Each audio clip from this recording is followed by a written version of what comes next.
You should have heard the Hamelin people ringing the bells till they rocked the steeple.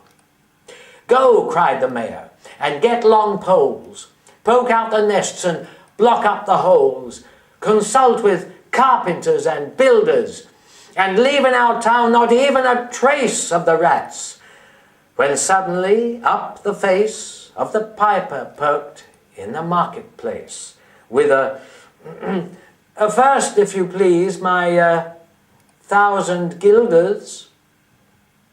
1,000 guilders? The mayor looked blue. So did the corporation too. For council dinners made rare havoc with claret, moselle, Van de Grave, hock, and half the money would replenish their cellar's biggest butt with Rhenish. To pay this sum to a wandering fellow with a gypsy coat of red and yellow? Beside, quoth the mayor with a knowing wink, our business was done at the river's brink. We saw with our eyes the vermin sink, and what's dead can't come to life, I think. So, friend, we're not the folks to shrink from the duty of giving you something to drink, and a matter of money to put in your poke. But as for the guilders, what we spoke of them, as you know, was in a joke. Ha ha ha! Beside, our losses have made us thrifty. 1,000 guilders, come, take 50. The piper's face fell, and he cried, no trifling, I can't wait. Beside, I've promised to visit by dinner time Baghdad and accept the prime of the head cook's pottage, all he's rich in, for having left in the caliph's kitchen of a nest of scorpions no survivor. With him I prove no bargain driver. With you don't think I'll bait a stiver. And folks who put me in a passion may find me pipe after another fashion. How? Cried the mayor. Do you think I brook being worse treated than a cook? Insulted by a lazy ribald with idle pipe and vesture piebald? You threaten us, fellow? Ah, do your worst. Blow your pipe there till you burst.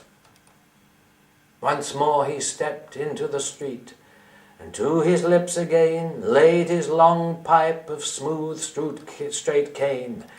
And there he blew 3 notes, such sweet soft notes as yet musician's cunning never gave the enraptured air. There was a rustling that seemed like a bustling of merry crowds justling at pitching and hustling. Small feet were pattering, wooden shoes clattering, little hands clapping, and little tongues chattering, and like fowls in a farmyard when barley is scattering, out came all the children running, all the little boys and girls with rosy cheeks and flaxen curls, and sparkling eyes and teeth like pearls, tripping and skipping, ran merrily after the wonderful music with shouting and laughter. The mayor was dumb, and the council stood as if they were changed into blocks of wood, unable to move a step or cry to the children merrily skipping by, could only follow with the eye that joyous crowd at the piper's back. But how the mayor was on the rack, and the wretched council's bosoms beat, as the piper turned from the high street to where the Weser rolled its waters, right in the way of their sons and daughters. However, he turned from south to west, and to Koppelberg Hill his steps addressed, and after him the children pressed. Great was the joy in every breast. He can never cross that mighty top. He's forced to let the piping drop, and we shall see our children stop. When lo, as they reached the mountainside, a wondrous portal opened wide, as if a cavern was suddenly hollowed, and the piper advanced, and the children followed. And when all were in to the very last, the door in the mountainside shut fast. Did I say all? No. One was lame, and could not dance the whole of the way. And in after years, if you would blame his sadness, he was used to say, "It's dull in our town since my playmates left.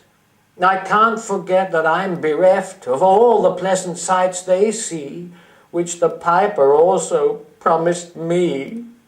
For he led us," he said, "to a joyous land, joining the town and just at hand, where waters gushed and fruit trees grew, and flowers put forth a fairer hue, and everything was strange and new.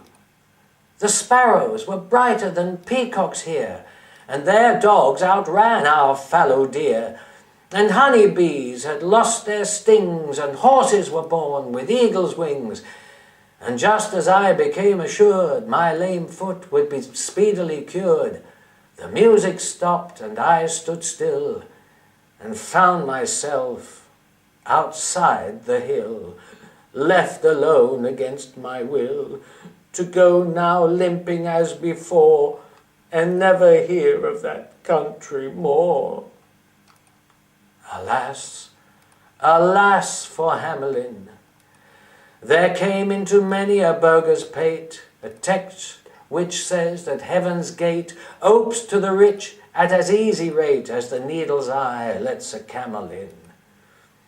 The mayor sent east, west, north, and south to offer the piper by word of mouth, whoever it was men's lot to find him, silver and gold to his heart's content, if he only return the way he went, and bring the children behind him.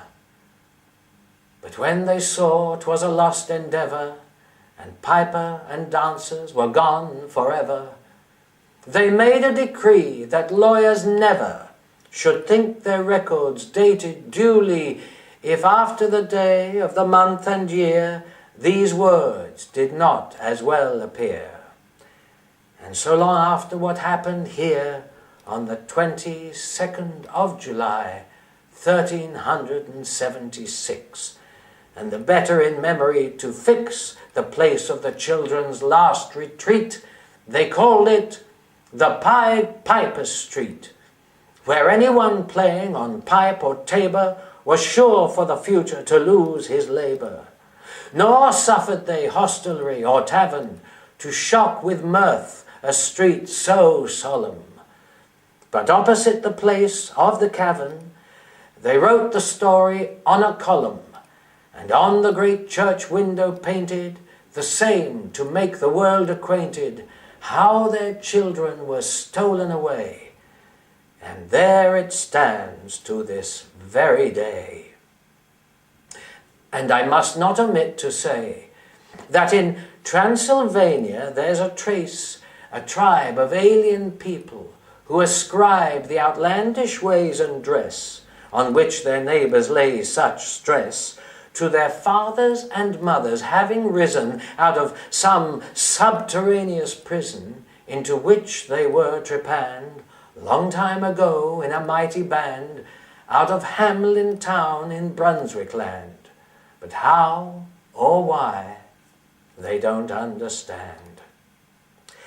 So, Willie, let me and you be wipers of scores out with all men, especially pipers. And whether they pipe us free from rats or from mice, if we've promised them aught, let us keep our promise.